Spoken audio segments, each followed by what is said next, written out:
Welcome to the 90-Minute Mind, the podcast for players, coaches, and parents who believe that soccer development is about more than just wins and losses. It's about mindset, it's about growth, and it's about understanding the full journey from youth to pro. If you've ever felt unsure about your child's progress, if you've compared your team to another and wondered why some players seem so far ahead, or if you're simply trying to navigate the highs and lows of the developmental years, this episode is for you. Today, we're breaking down one of the most misunderstood realities in youth soccer: that growth takes time. Some players stand out early, fast, strong, dominant. Others fly under the radar, quieter, less physically developed, and often underestimated. But what happens over the next 5, 10, even 15 years? That's where the real story unfolds. So, whether you're listening from the sidelines or riding in the car after practice, we're glad you're here. Because understanding the long game of soccer development isn't just helpful, it's essential. Let's get into it. Some kids in soccer seem to shine from the moment they touch the ball. Their movements are confident, their skills advanced, and they stand out in training sessions and games. It's easy to think they're just naturally talented. But what we often don't see is what's going on beneath the surface, what stage of development they're in, how early they started, and what kind of support they've had along the way. Early success isn't always a guarantee of long-term greatness. And slower starts don't mean a player won't one day excel. Growth in soccer and in life takes time. In youth soccer, it's important to remember that players grow at different rates. Some hit their growth spurts earlier. Others might be smaller, slower, or less coordinated. Not because they lack ability, but simply because their bodies and brains are on a different timeline. Judging potential too soon can lead to missed opportunities or, worse, a player walking away from the sport entirely because they felt like they weren't good enough.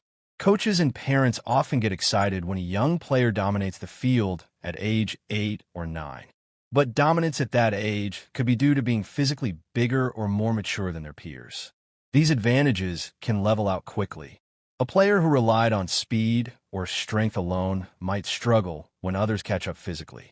Meanwhile, the player who focused on technical development, game intelligence, and a strong work ethic may begin to outshine everyone. That's why patience is everything. Players who are encouraged to keep going, even when they aren't the star, build resilience. They learn how to problem solve. They stay humble, and they develop the grit needed to succeed later on. On the flip side, players who are praised only for natural ability often struggle when they face adversity for the first time. Confidence can break easily when it's built only on success. The support system surrounding a player plays a massive role in development. This includes parents, coaches, teammates, and even the club or training environment. When players are in environments that value growth over short-term success, they flourish. They're allowed to make mistakes. They're encouraged to try, fail, learn, and try again. They're reminded that development isn't a race, it's a journey. One of the biggest traps in youth soccer is focusing too heavily on winning games. Of course, competition matters, and learning to compete is part of becoming a complete player. But if everything revolves around the scoreboard, then the purpose of training gets lost. Some of the best long-term players weren't on the winningest teams at age 10.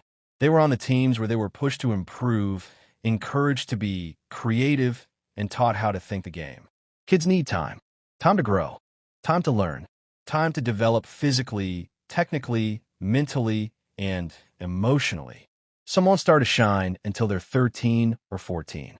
Others might take until they're 17 or even later. That doesn't mean they aren't good players.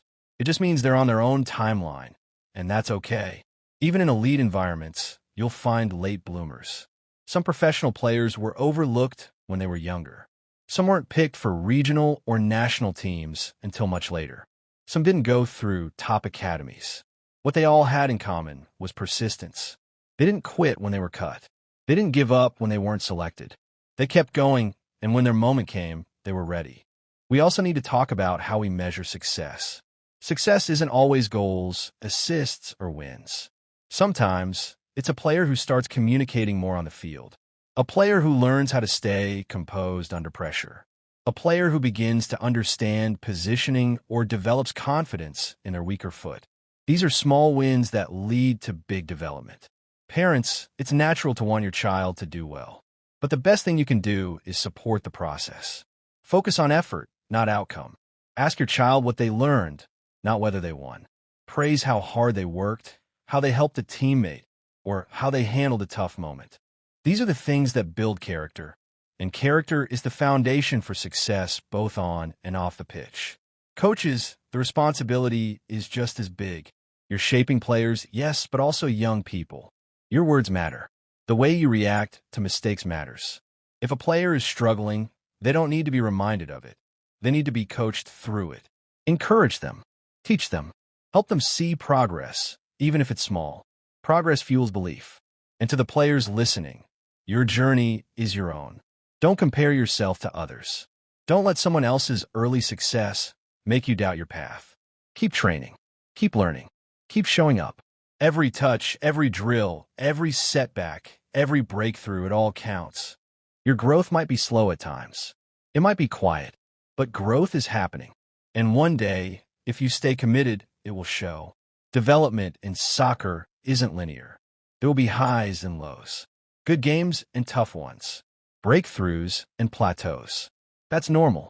The key is to stay consistent, to fall in love with the process, to train with purpose, reflect with honesty, and play with heart. Remember, it's not about who is best at 8, 10, or even 14. It's about who is still improving, still motivated, and still loving the game at 18 and beyond. Give players time to grow. Give them the tools, the support, and the space to become who they're meant to be. Thanks for listening to the 90-Minute Mind. If there's one thing to take away from today's episode, it's this. Early success doesn't define long-term potential. Your journey, or your child's, isn't on anyone else's timeline. Growth takes patience. It takes belief. And it takes the right environment to keep showing up, day after day, with the willingness to learn, improve, and grow. We hope this episode brought you some clarity and encouragement. And if it did, share it with another soccer parent, a coach, or a player who needs to hear it.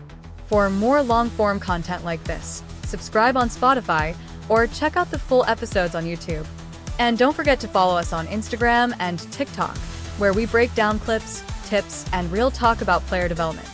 Until next time, stay committed, stay curious, and never stop playing the long game.